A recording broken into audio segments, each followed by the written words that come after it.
Hello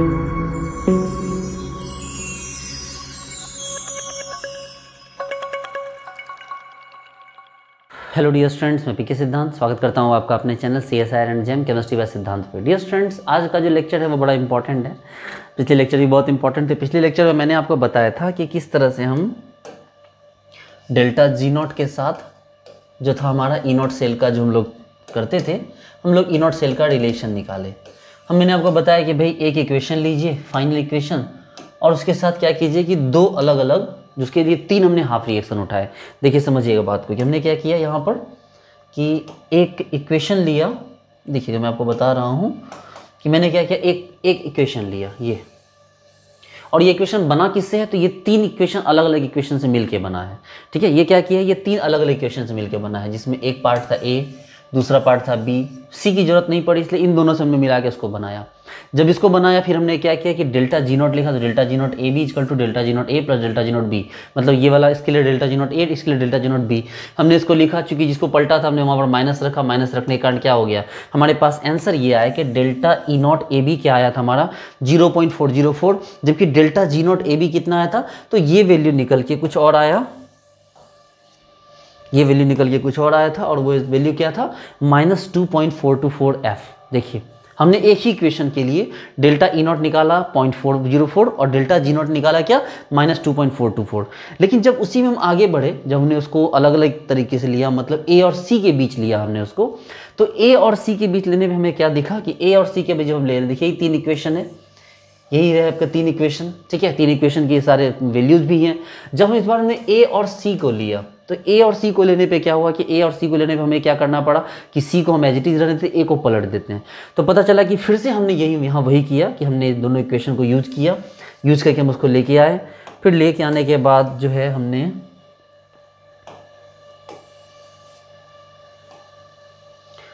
फिर उसको लेके आए, फिर मैंने आपको सिखाया कि भाई देखिए आपके पास जो है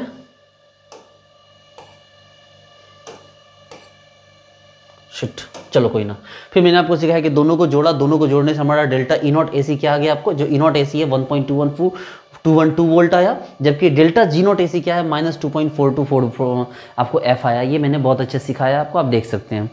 ठीक है, चलिए, लेकिन अब बात आगे चलती है। आज का जो हमारा टॉपिक है वो ये नहीं है, आज का टॉपिक हमारा कुछ और है। आज का टॉपिक रिलेटेड उसी से है। रिलेटेड ये है कि हमें जो है आज हमें सीखना है कि डेल्टा जी नॉट के साथ हम नॉन्स्ट इक्वेशन का जो रिलेशन है उसको हम कैसे देखें। ठीक है, डेल्टा जी नॉट के साथ क्या कर रहे हैं हम नॉन्स्ट इक्वेशन का रिलेशन देख रहे हैं। ठीक है, हमें आज ये सीखना है। डियर स्टूडेंट्स, नॉन्स्ट इक्वेशन की जैसे ही बात आती है तुरंत आपके दिमाग में आता है E cell is equal to E naught cell minus 2.303 RT by NF log Q। ये चीज़ आपके दिमाग में तुरंत आ जाती है। और कुछ बच्चों के दिमाग में आ जाता है कि E cell is equal to E naught cell minus 0.0592 divided by N log Q। कब? तो भाई रूम टेम्परेचर पे। कहाँ पर? रूम टेम्परेचर, यानी कि आपको 25 डिग्री सेंटीग्रेड पे, 25 डिग्री सेंटीग्रेड पे ये आता है। लेकिन समझने वाली बात ये है कि ये आया कैसे। तो जब ये बात उठी थी नॉन्स्ट इक्वेशन के टाइम में कि ये आया कैसे, तो मैंने इसमें क्या किया था कि बोला था कि ठीक है, जब हम लोग डेल्टा जी नॉट का रिलेशन निकालेंगे तब यहाँ बताएंगे। और इवन ये भी बोला था कि जूनियर लेवल पर हम इस सवाल का जवाब ढूंढते ही नहीं है कि ये आया कैसे, लेकिन सीनियर लेवल पर हम इस सवाल का जवाब ढूंढते हैं। चलो देखो, इसका सवाल का जवाब यहाँ से आया कि ये फॉर्मूला बेसिकली ऐसे था, delta G is equal to delta G naught plus 2.303 RT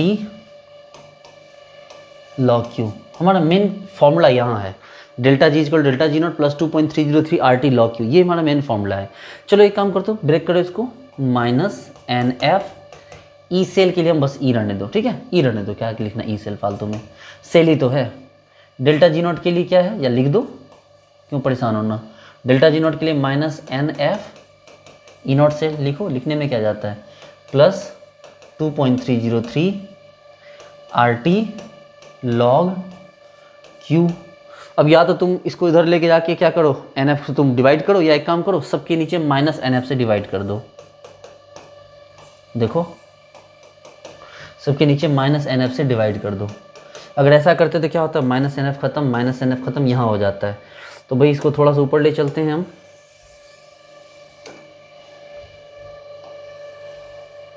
यहाँ तक हम लेके आए थे। तो ये डेल्टा जी नॉट कहाँ से फंस गया, कोई ना। हमारे पास क्या आ गया देखो तो, E cell is equal to, आपको क्या हुआ, ई नॉट सेल, और ये माइनस हो चुका है, minus 2.303 R T by N F, और ये क्या हो गया, लॉग क्यू। देखिए तो हमारे पास फॉर्मूला ये आया, E cell is equal to E naught cell minus 2.303 R T by N F log Q. ये हमारे पास मेन फॉर्मूला आ गया। तो भाई ठीक है, आ तो गया, हमने डेल्टा जी नोट वाले पार्ट को यूज़ करके ही इसको यूज़ कर लिया हमने इसको। अब यहाँ से काम करते हैं, इसमें थोड़ा सा और आगे बढ़ते हैं हम यहाँ पर जो है, मैंने फिर से बोला ई सेल को ई रहने दो, इसको इधर ले आओ, minus E naught is equal to क्या हुआ भाई, तो minus 2.303 R T by N F log Q. हम क्या करते हैं भाई, इसमें एक और नई चीज़ ऐड कर देते हैं। इसमें हम रूम टेम्परेचर की बात करते हैं। जैसे रूम टेम्परेचर की बात करते हैं तो क्या हो जाता है, जब रूम टेम्परेचर की बात करते हैं, रूम टेम्परेचर यानी कि 25 degree centigrade, only 25 degree centigrade के केस में रूम टेम्परेचर में टेम्परेचर क्या हो जाता है भाई, केल्विन में 298 केल्विन हो जाता है। ठीक है, आर का वैल्यू क्या होता है 8.314 जूल पर केल्विन पर मोल। आपने क्लास 11-12 से इसको खूब पढ़ रखा है, इसलिए मैं दोबारा नहीं बताऊंगा। फेराडे है 96,500 कूलम, यानी 1 मोल इलेक्ट्रॉन का चार्ज। एन को रहने दो, ठीक है, एन हो गया नंबर ऑफ इलेक्ट्रॉन ट्रांसफर्ड। तो आपके पास क्या आ गया, जब हम इसको मतलब कैलकुलेट करते हैं तो हमारे पास आ गया E minus E naught is equal to minus 0.0592 by n log Q. तो ये फॉर्मूला भी हमारे साथ क्या आ गया, नॉन स्टिकेशन में आ गया, जो मैं आपको पढ़ा चुका हूँ। इवन कि एसएससी के लिए भी जो फॉर्मूला है वो भी मैंने आपको बता दिया है। हम यहाँ पर थोड़ा सा और एक स्टेप आगे बढ़ते हैं और हम एक इक्वेशन को देखने की कोशिश करते हैं। देखिए हमारे पास एक जो है ग्राफ बना के दिया गया है, ये छोटा ही लेक्चर होने वाला है। हमारे पास एक ग्राफ दिया है, ठीक है, हमारे पास एक ग्राफ दिया है और ये ग्राफ है E minus E naught divided by R T by F, ठीक है, और लॉग क्यू के बीच ये ग्राफ दिया हुआ है, ठीक है। समझिएगा बात को, E minus E naught divided by R T by F, ये हमारा ग्राफ का ये वाला पोर्शन है, ये वाला ये पोर्शन है, ठीक है। और इसमें क्या किया है कि इन्होंने जो दे दिया है, देखिए पहले बात तो ये है कि ग्राफ कैसे बनेगा, पहले सवाल तो ये है कि पहले ग्राफ कैसे बनाए, ठीक है। तो एक काम कीजिए, सबसे पहले हमारे पास इसको थोड़ा फ्रेश करके देखिए, आर टी बाय एफ आया तो मतलब इससे काम नहीं होगा, लिखिए प्रॉपर फॉर्मूला लिखिए, E cell is equal to E naught cell या E is equal to E naught is equal to 2.303, ठीक है, मतलब माइनस हो गया 2.303 R T by N F log Q. आपको ग्राफ बनाना आता है, पता है कि ई बाई ई नॉट है, ई माइनस ई नॉट यहाँ है तो ई माइनस ई नॉट वहाँ रह गया। अच्छा आर टी को नीचे ले आइए, ये आर टी बाई एफ को नहीं, देखिए आर टी बाई एफ को ही नीचे ले आइए, आर टी बाई एफ को नीचे ले आइए, उधर क्या बच गया भाई माइनस 2.303, ठीक है, आर टी बाई एफ जा चुका है और डिवाइडेड बाय क्या हो गया एन लॉग क्यू। देखिए ये ना भैया, ये पूरा पोर्शन तो मान लो y हो गया, ठीक है, ये पूरा पोर्शन क्या हो गया y हो गया।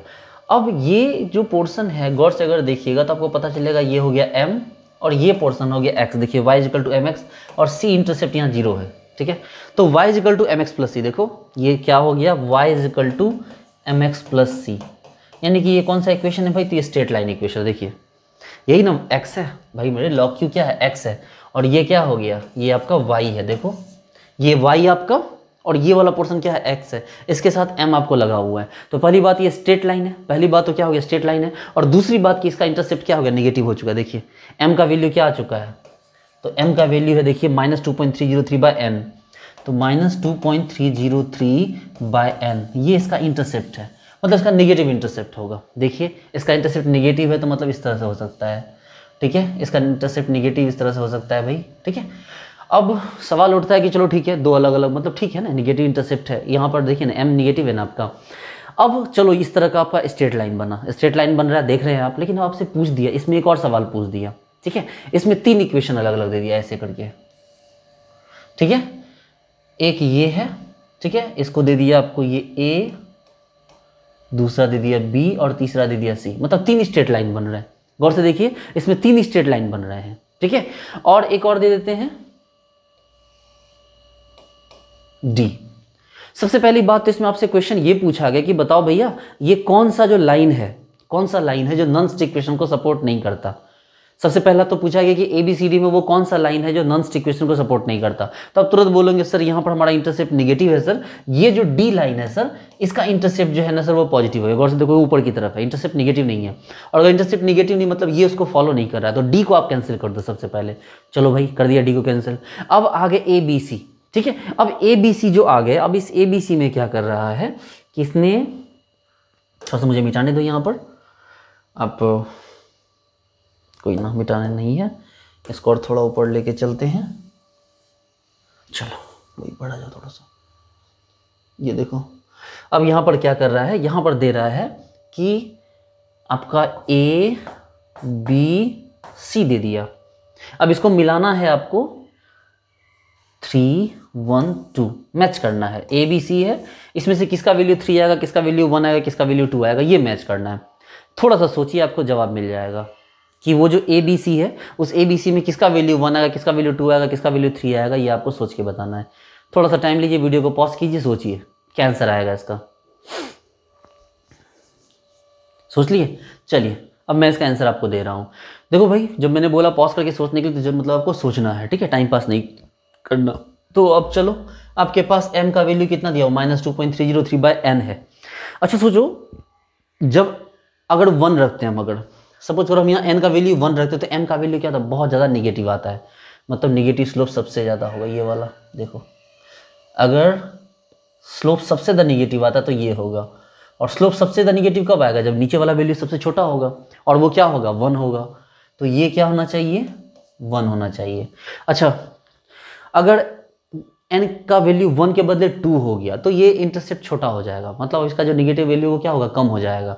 तो अब इसका क्या हो जाएगा, ये -2.303 के बदले -1 आपको 15 समथिंग आ जाएगा। अगर ऐसा हो गया, इसका मतलब इसका स्लोप अब थोड़ा घट गया, तो इसका ये वाला हो गया यानी 2।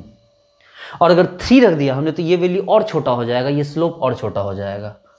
तो देखो ये वैल्यू क्या हो गया, 3।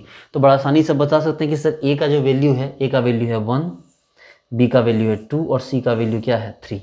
तो ये क्वेश्चन है जो आपको पूछा हुआ है क्वेश्चन, ठीक है।